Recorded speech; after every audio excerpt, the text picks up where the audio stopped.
Are cruises cheaper last minute? Do I need a passport? Am I going to throw up? These are some of the questions that we get all the time, and we actually put a poll out on Facebook and had people ask us questions that they have about cruises. So we're going to take some time and answer some of those questions.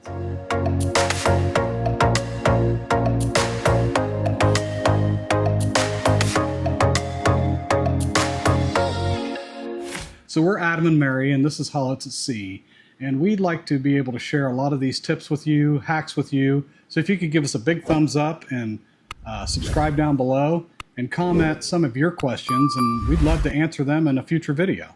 Now, before we get into the video, I have some notes here of some comments I got on our last video, which I'll link up here. And I want to go over some of the tips that they shared. One is from Little Kentucky Girl 0284.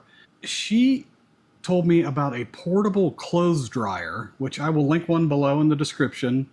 It will also be available on our website, hollettsatsea.com, in the Cruise Essentials gear. And she also told us about laundry detergent sheets instead of the sponge hack that we shared before. Oh yeah, I use those, and I never even thought about that. Yeah, so those are even better. That's genius. Thank you, Little Kentucky Girl, for that one.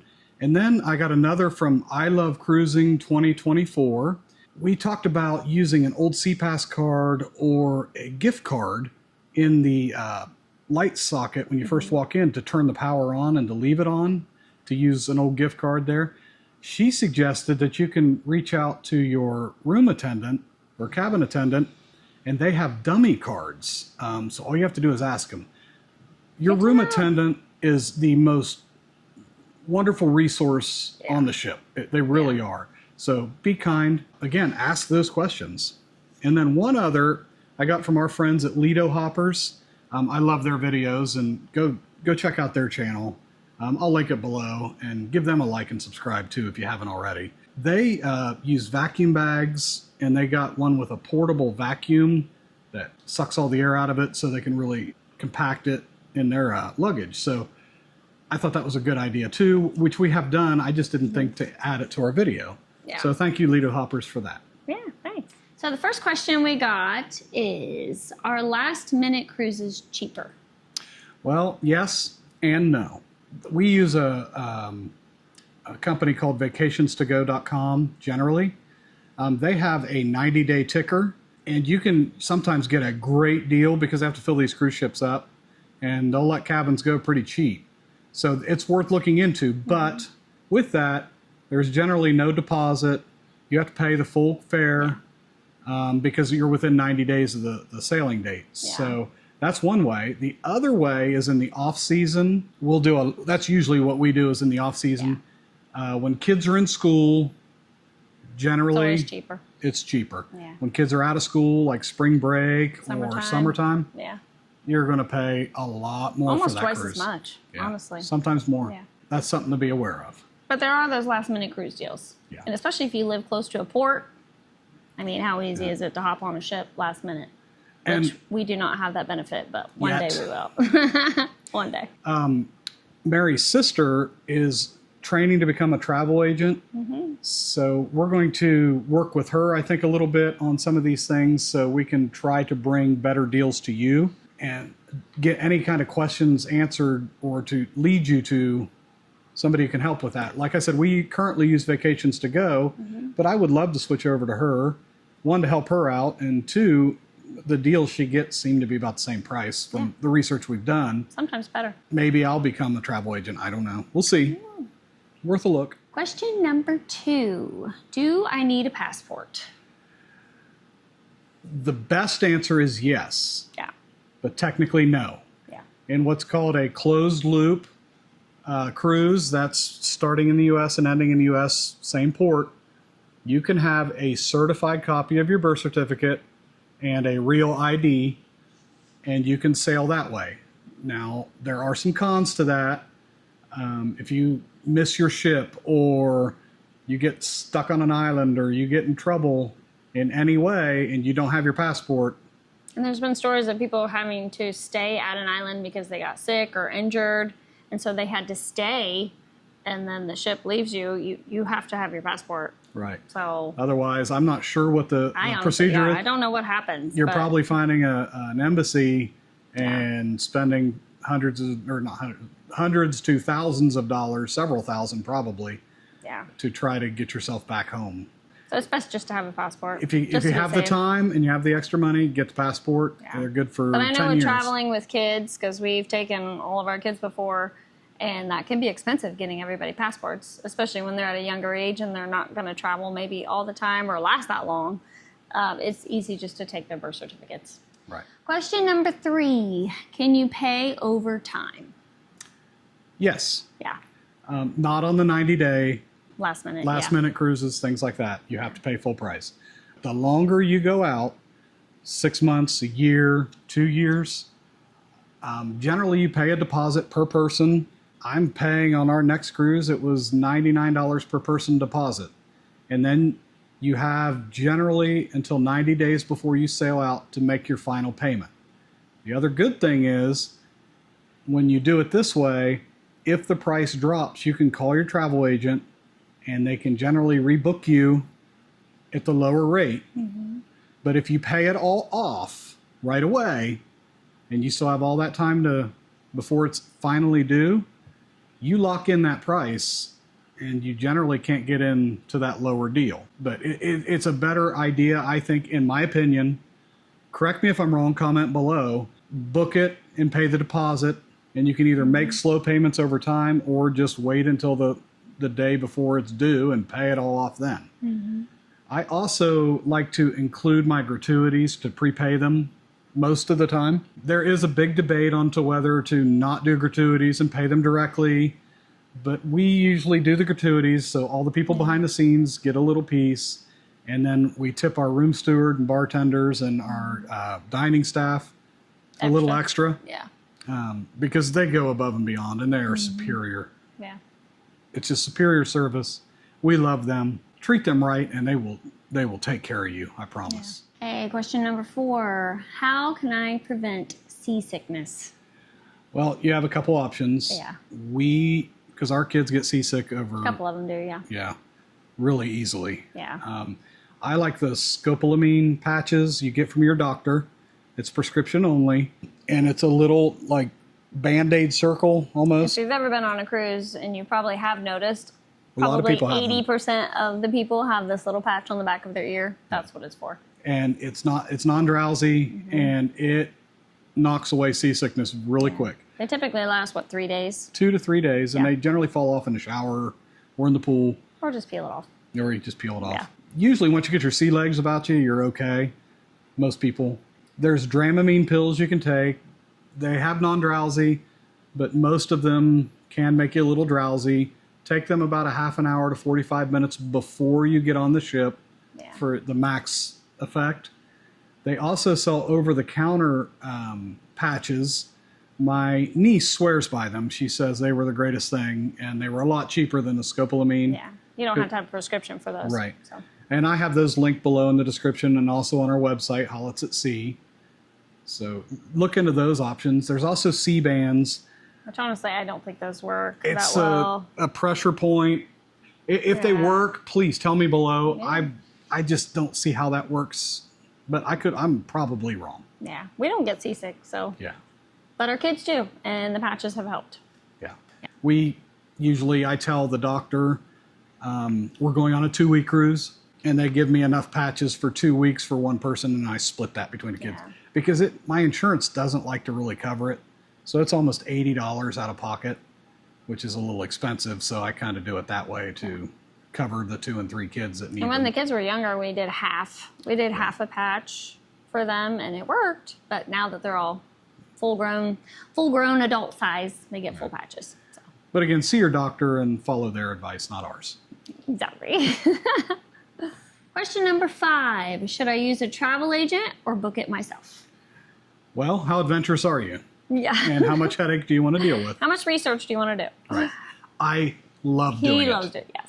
And her sister loves doing it. And we have been talking over the last week or two about her becoming a travel agent, which we mentioned earlier. We were going back and forth looking at pricing versus vacations to go because I usually book my own. and then her prices that she gets, it's the same price. It really is. But I can offload that work onto her, and she can keep track of pricing for me. She'll make calls on my behalf to the cruise line if I have questions or need to make changes. Let's be honest, talking to MSC is not easy. Really, any cruise line.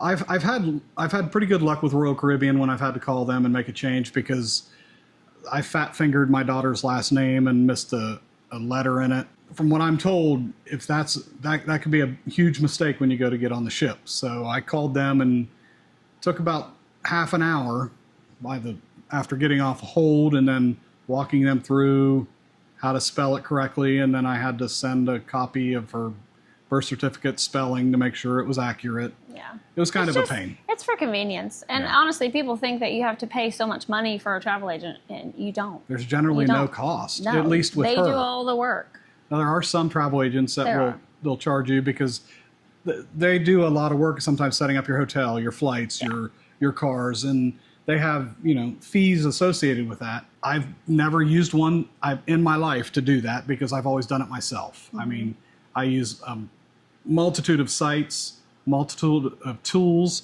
I have Mary's phone open, my iPad open, my phone open, and my laptop open. And I take up the whole kitchen table. Like I said, to me, that's fun. But if you don't want to mess with that, then go with a travel agent. Yeah. They'll do all the work for you. Question number 6. What is the least kid-filled cruises? This is important to some people. If you want 0 kids, Virgin Cruises for you. Virgin. It's adults only. I've never done one. I want to someday. Not right now. My main goal is just try to get on a gold level on one of them. But the other one you can go if there's low amount of kids would be Holland America. Yeah. That's generally Celebrity seem to have. Yeah, it's a little upper tier and a little older crowd. Quieter. Yeah.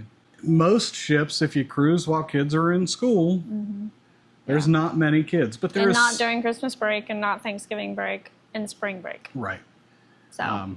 Carnival and Royal and obviously Disney is going to be loaded with kids for the most part. Yeah. Now, the ships are big enough. Honestly, kids aren't that big of a problem. Now, there are some instances where you have a little bit of hoodlums that are 2 and 3 in the morning running up and down the halls. And they go and push all the buttons on the elevator. Yeah.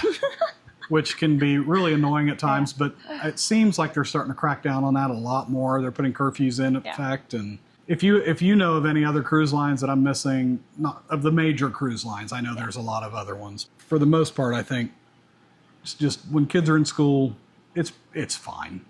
And you obviously don't have to go to the kids' play areas, and you can avoid them. Question number 7. Where is the best place to find shore excursions? I like Shore Excursions Group. Yeah. I'll link them below in the description. I think they recently changed their name, but they have guaranteed to get you back to the ship.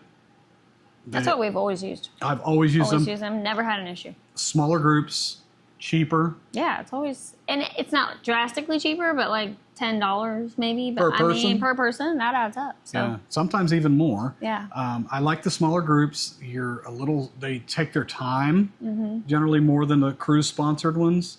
There's some other third party excursion groups that you can get pretty good deals at. There's also some really cool things I'm looking into for our Nassau trip because I'm not a fan of Nassau excursions, but they do have now a lot of resorts and you can get a day pass there. Oh, yeah. So you get all your drinks, your food, you get beach access, gorgeous beach, private, low amount of kids, if any. So that's something I'm going to look into. I've seen several on YouTube, and I'm thinking that maybe I'll start getting back off the ship in Nassau. So we'll do one of those.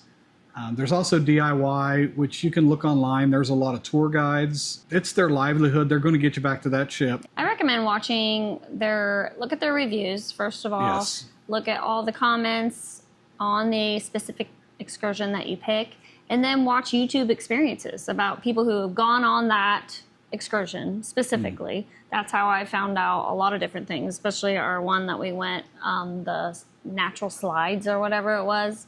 I found out about it. In Dominican Republic, the reviews said how great it was. My feet said otherwise. was a painful one. I love that we did it. Yeah. I'll link it up here where we talk about it. Yeah. But it was quite painful, and it's... But it lets you know what you need to wear, what you should bring, what you should expect, and things like that. Because, I mean, just in the initial explanation that they show... It's marketing. It makes it sound amazing, and sometimes it's not as amazing as, like, the pigs swimming. He couldn't stand up. I loved it. But, I mean, all the reviews said it was great, and it was exactly what people said. So... I'm not doing that one again. I'm sorry. Yeah. If you've had a different experience than me, comment below. Yeah. Question number 8. What is actually included in your cruise fare? Well, your room, Yeah. your main dining room that you eat dinner at, and sometimes you get breakfast there too, which is nice change from the buffet. Yeah. The buffet is free. Usually ice cream machines are all free. Water is free, not bottled water. Tea, Lemonade. basic coffee. Yeah. And you can get all that in the buffet. All your A lot of the shows and the activities are free. shows, Some will activities. have a cost associated with them, but it'll tell you in the software or on your event list if there is a cost associated with it. Yeah. There's so much to do. There's a lot that's included. Yeah, you could have a great time and not pay any extra other than your gratuity. Now, what's not included? Everything else. Your drink packages, alcohol, energy drinks, specialty coffees, Or soda, depending on where you're from. Pop or soda. We're northeast. Northern. Yeah. What else is you pay for? A lot of the experiences like the 3D movie theaters. Some of them have those special rides where you can get on them and they go over the ocean, so you can see a 360 view. But some of them, I mean, they don't cost that much. It's just a little extra experience. But the kids' arcade. Yeah, the arcade. That stuff is costs. extra. And specialty dining. Specialty dining. So the specialty dining restaurants you will pay. Which, in my opinion, the food is just as good at your dinner time. So why pay extra? But if you want the experience.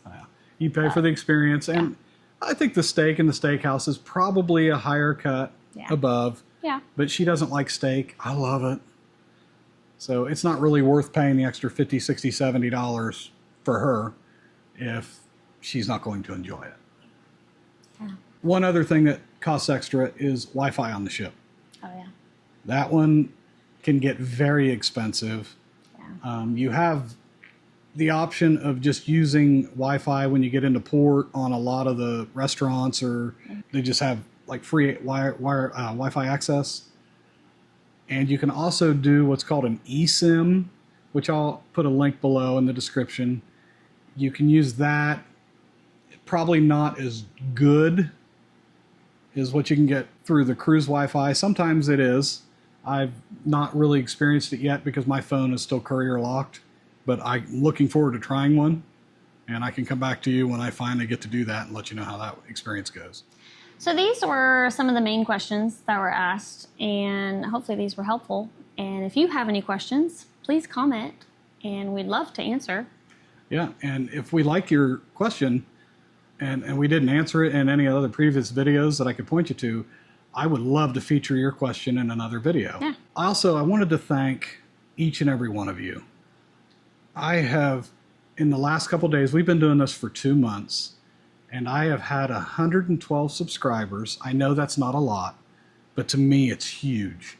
And I want to thank you all individually so much. You help this channel. You're helping our dreams become a reality, because we want to do this a lot more frequently and almost full time, or at least Snowbird. Trying to get her there. So again, if you aren't subscribed, please subscribe, like this video, give us a big thumbs up. And if you have subscribed, again, thank you, thank you, thank you. And until next time, we're out.